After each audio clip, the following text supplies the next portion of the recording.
After I listened to what exactly he was saying, I ran down the stairs as fast as I could. I saw the river water rushing down alongside the road. I ran to the bridge which stood over the river. I'm searching for Elise through these rapid waters. Then I see her. She's holding onto a tree branch situated near a fishing dock on the coast of the Riverside. Then I run from the bridge and get to where she is. Elise is just clinging onto the branch, trying not to get carried by the current of the rapid water.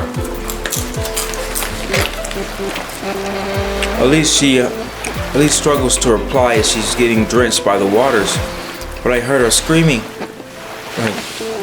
I heard her screaming out to me, "Leroy, go, save me!"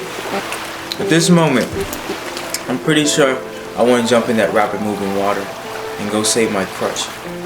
But I just remembered something about myself. I just remembered I can't even swim in a kiddie pool. You know, I mean, how can I say it? Much less a running river. Saving Elise is to use the branches to pull her out of the water. That's it. Elise, hold on tight, okay? Okay, Elise weakly replies. I give the branch a little tug and began to pull her out of the waters, little by little. Elise is now a couple of feet away from the dock as I try to guide her towards the still waters, but then the branch breaks in half and she's pulled back into the current. I do my best to reach back out to her. I watch as Elise is being pulled slightly further along down the river. There's hope for us though, because I'm seeing her fight to stay close to me. I lean in closer to her, holding on tightly to a post at the end of the dock. She grabs on and I reel her in once again. Now she's mine. Symbolic. Behind you! Elise shouts. I turn my head and I see Quincy with a stone rock in his hand. Oh no! Oh and my he God! looks like he's about to throw it at me. I quickly duck out of the way of the rock's path after Quincy just chucks it right in my face. The stone narrowly misses me, and then I swiftly pull Elise in closer to the dock, and she's clinging onto the post for dear life. I pull the branch out of the water, and then I swing it, whacking Quincy right in the face. He falls over into the river, and I'm turning my attention over to saving Elise.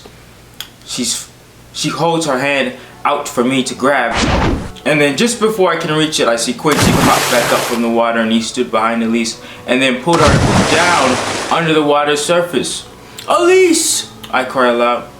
They've been down there for 10 seconds now. I gotta do something, or she'll drown. I gotta jump in. Here goes everything. Absolutely everything.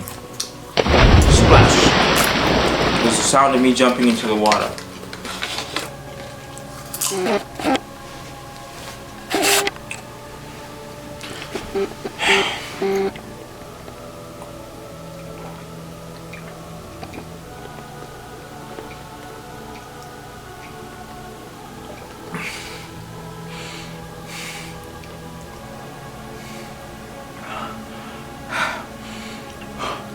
I got her.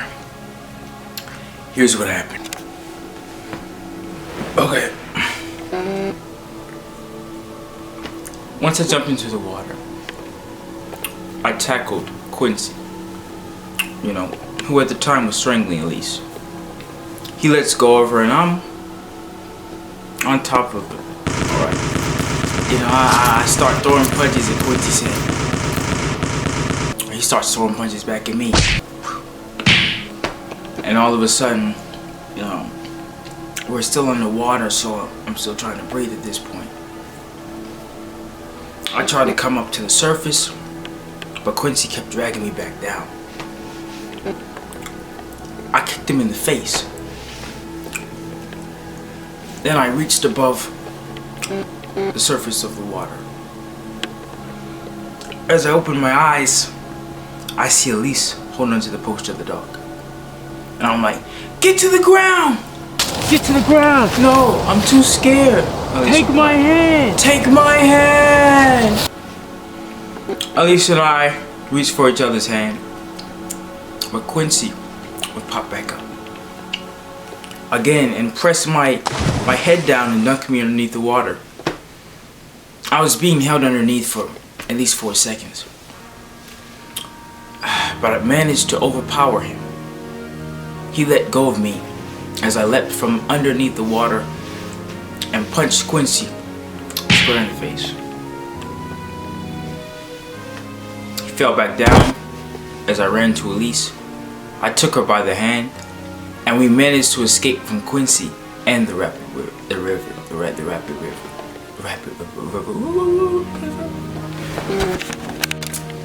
We're on land now, and we're both struggling to breathe. And I'm really struggling. I lost another friend today by death, but he just turned on me, and that's it. How is this happening to me all at once like this? At least I still have Elise. We dry her off, change his clothes and stuff like that. I ask her, Elise, are you alright? She says, no, I'm not, she replies. What's wrong? You. What? Me? Yes, Leroy. You're what's wrong. This can't be happening to me. This is a nightmare. I respond. You did this. This is all your fault, Elise tells me.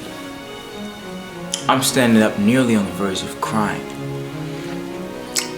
Why are you saying this to me? I reply with my tears in my eyes. Because it's all your fault? Elise shouts at me. Hold up, I just saved your life. Alright. No, you didn't. You endangered my life. Stop saying this mess, Elise. You got a lot of water in your brain right now. Don't tell me to stop now, Leroy, Elise says as she gets closer to me. And now she's saying to me, because I don't want you to tell me to stop ever again. Elise pulls me in and then kisses me. Whoa. Yeah, dude. Yeah. Hey! What are you two doing with each other's lips? Elise and I immediately stop kissing and we both start looking like a deer or deers in headlights. We weren't doing nothing. I know that was a double negative, Leroy, but you weren't doing nothing with my daughter. You were doing something with my daughter.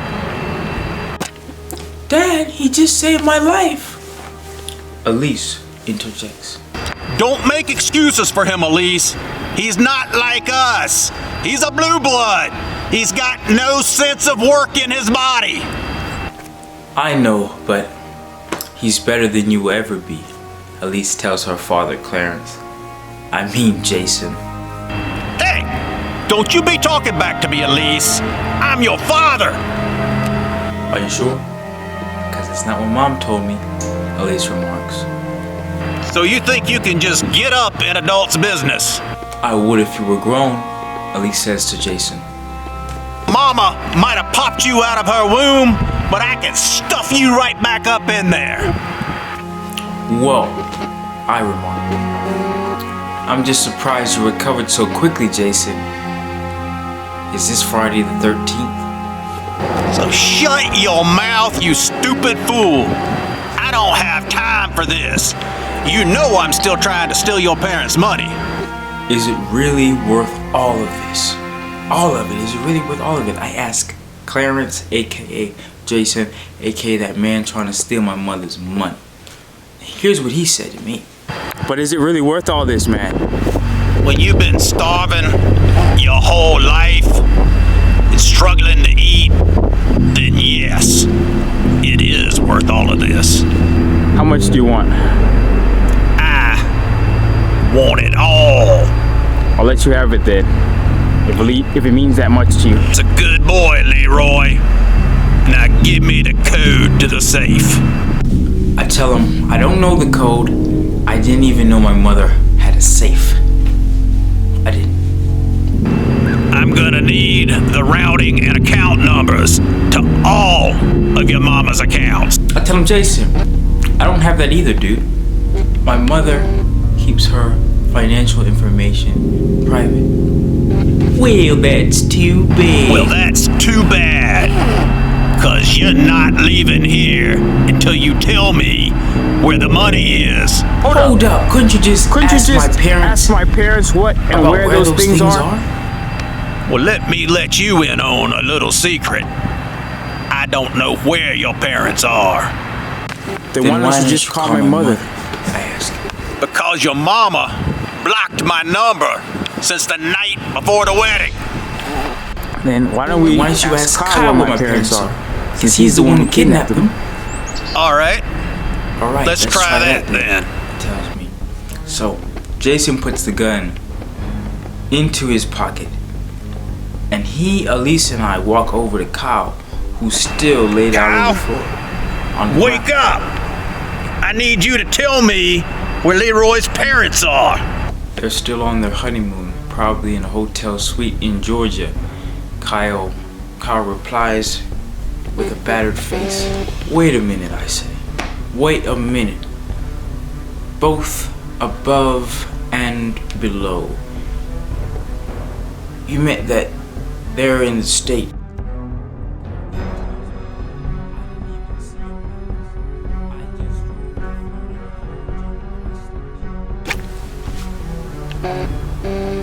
The plan almost worked until Quincy turned into a madman and went postal. On our candy behinds, no less. Now listen, I'm like, ugh, and I drove right to you. So stupid. Well, I asked at the time, how could I be so stupid? And Kyle replied, oh yeah, it's because I'm stupid. Because he's stupid. You're stupid. Forget it. I'm getting so mad at Kyle that I plan to walk over to him and kick him in the face. Square in the face.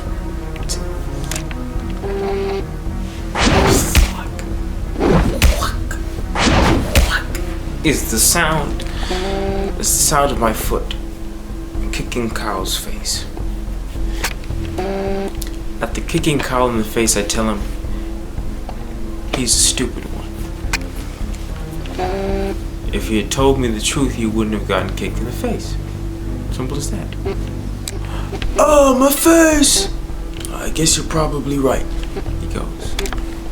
Erica surprises everybody by getting to her feet and showing us that she's alive. Not dead. Quincy got up too with some new set of drive clothes, showing that he's not dead too. I'm alive too, Quincy goes, grasping for air. Looks like the gang's all here, I remark. And I tell Elise, call the police. Police? Rhymes. And she goes, okay. And then Jason said, how could you betray me like this, Elise? Your own father. Elise responds to her father, Jason, I'm finally ready to see you go to prison after all the bad things you've done to innocent people. Yeah, all you've done to ruin their lives. Now she's dialing 911. He goes, hello police, my name is Elise. I need you to arrive at this location this call was placed. Yes, and bring 4 sets of handcuffs, please. Because there are 4 people here who've tried to kill me within the past 2 days. I was nearly drowned. I was held at gunpoint on multiple occasions. And I think my life is still in danger. Thank you. Goodbye. You are just like your mother, Jason tells her. Honey, you're just like your mama. He tells him, I take that as a compliment. She's too good for you. Jason takes a couple seconds to take a deep breath. He raises the gun and points it at Elise's direction. I'm done playing nice with you, Jason shouts at her.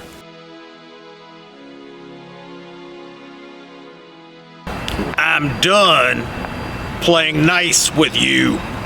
Whoa, man, just calm down. Elise is your flesh and blood. No, she's not. Her mother had an affair. she's somebody else's problem. No, she's not. Her mother had an affair, so now she's somebody else's problem. Come on, bro. Come on, man, don't shoot her. I think I just found my girlfriend at least. Well, that's too bad, Leroy. Well, that's too bad, Leroy. Suddenly, I see Quincy running towards Jason's direction. He tackles him right in front of us, and a gunshot is heard. Erica gets hit in the right shoulder and falls to the ground as Jason and Quincy wrestle for the gun. Erica! Kyle cries while still laid out on the ground. Quincy pushes Jason towards Kyle and Kyle bites Jason's ankle. Ah! Jason screams in pain. As Kyle is biting him, Jason drops the gun out of his hands and it falls to the ground. Kyle stops biting him and turns his attention over to the gun on the ground. Jason shakes off the pain of Kyle's bite, and he also turns his attention over to the weapon, as does Quincy, Elise, and myself. Pretty much everyone besides an unconscious Erica is focused on capturing the gun. Right now, everyone's eyes are opened. In merely 3 seconds, everyone could hold the power of life and death in their hands. I wonder who's gonna get it first. I ask myself, how the heck did I get myself into this situation? You know? Like, really? What's going on? I have no idea. The best chance of survival is to get to the gun first and wait for the police to arrive. Or maybe I should just start running now.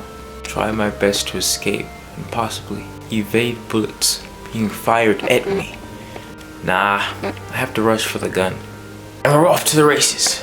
Each of us rush for the gun, whether from crawling on the ground, strength, speed, quickness, and stamina, or by running, or in Jason's case, limping. Much to everyone's surprise, Elise now picks up the gun everyone has to do what I say. and points it at her father, Jason. That's great, babe. Alright, now let's tie them up and wait for the police to arrive. I don't think I'll do that, Leroy. Why not? You already have them hostage. What more could you do to them? Why not? You already have them hostage. What more could you do to them? Elise then proceeds to shoot her father in the chest. Jason falls on his back. Elise, no! I scream. Elise remains silent, turns, and then shoots Kyle in the back, who was already laying on the ground, by the way. Oh my god. Oh my god, I gotta get out of here. Don't move.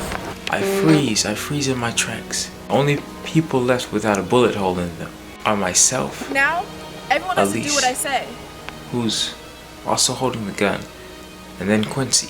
Elise Oh my now God, I stands gotta get across out of from here. us and alternates Don't who she's move. pointing the gun towards. She goes from pointing it at me to pointing it at Quincy to next pointing it back at me and then back at Quincy. I don't know what to do. Please, don't shoot me, Elise. I urge her. Don't shoot, babe. Don't shoot, babe. Because I love you, honey. Don't shoot me either, cause I love you too. Please don't shoot me. I love you too. Yeah, please don't shoot me, Elise. Elise turns to Quincy and says, Give me a break. shoots him right in the leg. His left one, I believe. No, wait. It was his right leg. You shot me! Quincy screams while clutching his leg. And for some reason, she just walks over to him and says, Oh my gosh, I'm so sorry, Quincy. Elise states, sounding remorseful. I only shot you because I thought that you'd be able to take the pain. What? I love you so much. Give me that gun, woman. Elise gives him the gun. Quincy holds on to it for a few seconds and shoots her in the foot. Elise screams as she falls to the ground. Elise! Man, Quincy, you know you didn't have to shoot her This like girl that. play too much. She shot me in my leg. I'm going my own way. Okay, we get it. Put the gun down, please. She says, no, I'm sick of this. I'm done with these crazy mind games. I was the one that Elise liked, but she shoots me instead of the one she doesn't like. What is this world coming to? Quincy, I don't have any idea what Elise was thinking either, but you should put the gun down. before you get into any more trouble, I tell him. He tells me, we almost tricked you, you know, Leroy. All of us almost had you. What are you talking about? What in the world are you saying right now? I ask him. You've been pranked, Quincy states. Huh, really? I question him. Is that a fake gun? And you just used ketchup for all the blood? He goes, not really. These are real bullets. And all this is real blood that you see before you today.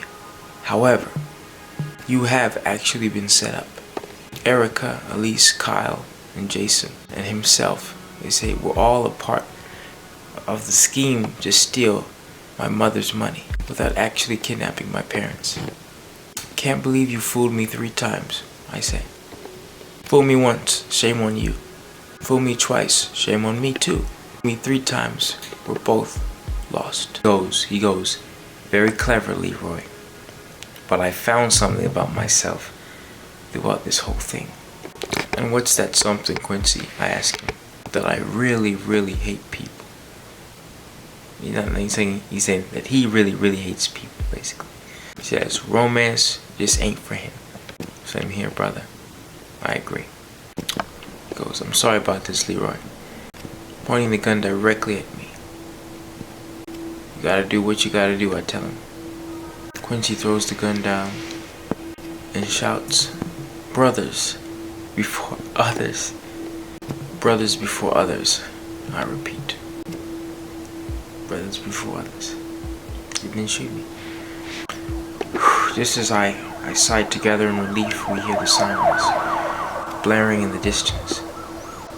The police are arriving on the scene to see the bodies strung out on the ground. I'll take the fall for this one. No, I had everything recorded with my phone. We'll let the recording decide who's guilty, I state. I'm still getting locked up, but I'm content. I don't fault you for this one, Quincy. I don't fault you for this, Quincy. I know. I never should have tried to betray you. Are you saying that now because you know you're being recorded? Yes, I am. The police arrive. And guess who I see coming out of the police vehicle first? Ezekiel Jemison. You know, the one from the wedding? And he leads a troop of police officers to arrest all of us that were there that early Sunday morning. It took 3 police cars to carry me, Quincy, Jason, Kyle, Elise, and Erica away from the scene. Those that were shot were transported into ambulance vehicles, which, if you counted correctly, was everyone besides me. I was unshot, but still hurt from wrestling Quincy in the river. Got a brief checkup from the doctor. Then I was taken in for interrogation. I was asked about everything that had occurred in my life since last month, and I told the cops the same story that I'm telling y'all. I told Detective Ezekiel everything from Clarence. Being revealed as Jason and his plan to steal my mother's fortune by using all of my former best friends as well as my ex-girlfriends, plural, of whom he used as a means to try to tempt and trap me into situations where I would be forced to give Jason information on my mother's bank accounts and code for her safe. After I finished explaining all this to the authorities, I literally began to cry.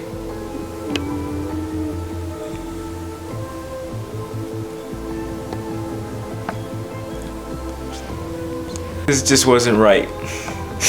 I know I'm rich, but I didn't have to be treated like I wasn't human. They tried to trap me like I was a freaking elephant or something. I'm sorry, guys and girls. I'm gonna have to take a break for a week from the story.